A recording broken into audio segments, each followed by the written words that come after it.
If you look past the headlines and the scars of today, you will find a hidden memory, a memory of Afghanistan that was defined by its breathtaking beauty.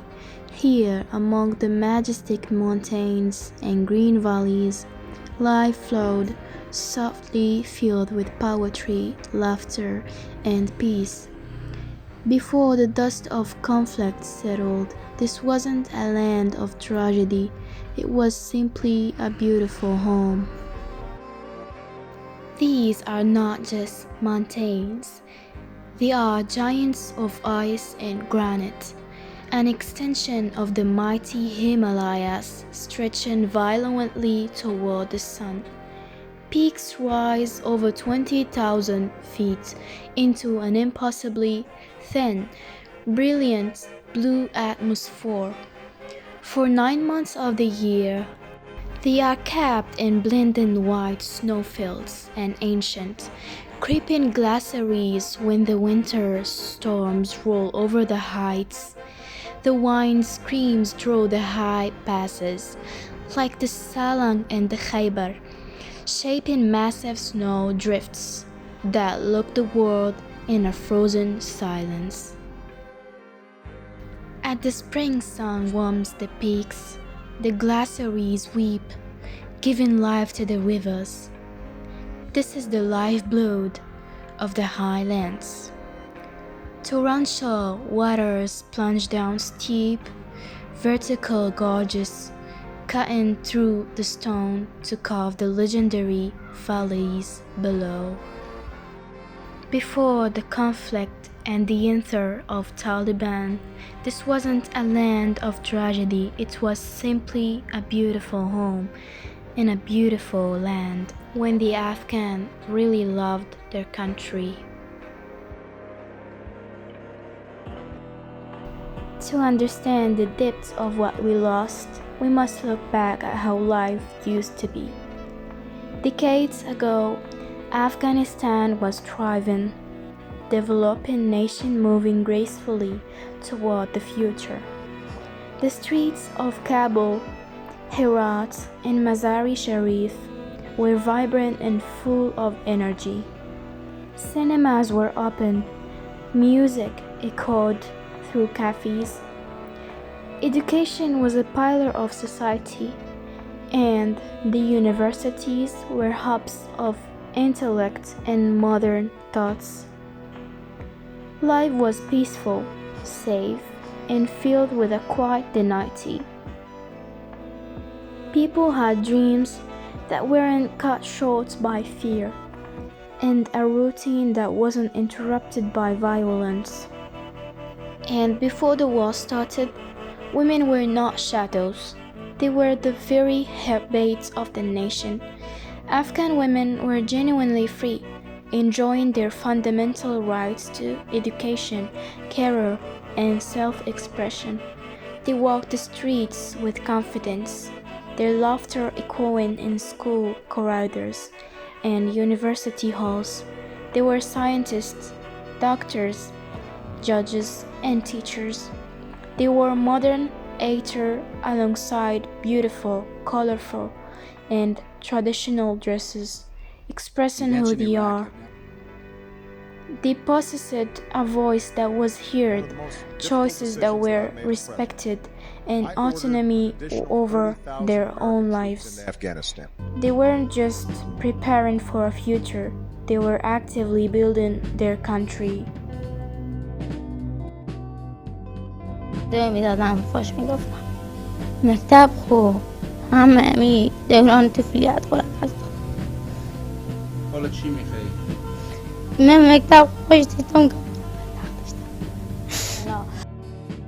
Today in Afghanistan, being a woman means living under a system that has methodically removed you from public life. This is what that looks like. 3.8 million girls remain out of school. Every girl over the age of 12 is banned from secondary school. Women are banned from universities. Each year, Another 250,000 girls age out of their right to learn. We're like dead bodies moving around. We can't talk. We can't do anything. The UN called this a lost generation. By 2026, the bans are projected to increase child marriage by 25%, adolescent pregnancy by 45%, and maternal deaths by at least 50%. In Kabul, a female cat has more freedoms than a woman. A cat may go sit on her front stoop and feel the sun on her face.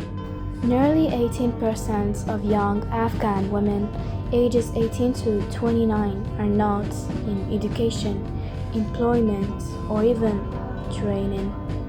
Women are banned from working for the NGOs, the civil service, beauty salons, and most other sectors.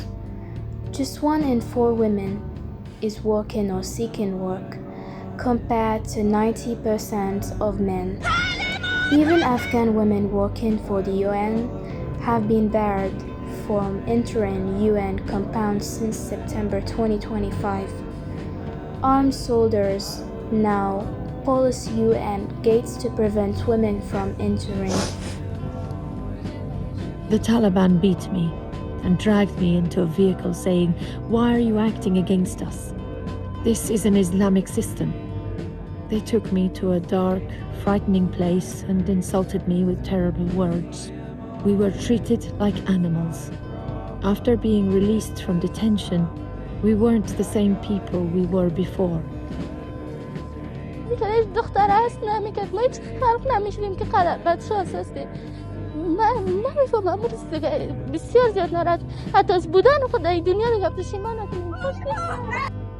In Kandahar, shopkeepers were told to report women and accompanied by a male guardian and deny them entry. Women cannot leave home without a male guardian or mahram. They must be almost entirely covered. In June 2026, at least 30 women were arrested in Herat for allegedly violating dress code rules. When residents protested, Taliban forces opened fire. At least 2 people, including a boy, were killed and over 20 injured. The UN says a woman's detention carries enormous stigma that puts her at risk of violence and isolation even after release. Women often cannot access health care without a male guardian. Ambulance services have denied women care, if any accompanied. One woman was forced to give birth at a hospital gate because she was alone. Another woman lost her 4-year-old son because she couldn't travel with him to a hospital. Hospitals have been ordered to not treat any accompanied female patients, and because women are banned from medical education, there will be fewer female doctors in the future to treat women. A UN explained these policies will be killing people. Imagine being born a girl in Afghanistan today. Before you say your first word, your life has already been decided and written. At 6, you'll learn to read. At 12, they will close the door and tell you, "That's enough, school isn't for you." At 18, you will become a ghost in your own country. No job, no travel, and no voice. 3.8 million girls like you. 3.8 million stories that stopped in the 6th grade. Imagine getting sick, running to the hospital, and the guard stops you. "Where is your husband?" Imagine giving birth on the ground outside because you came alone. Imagine your 4-year-old dying in your arms because you weren't allowed to travel with him to a doctor. This isn't fiction. This is 2026.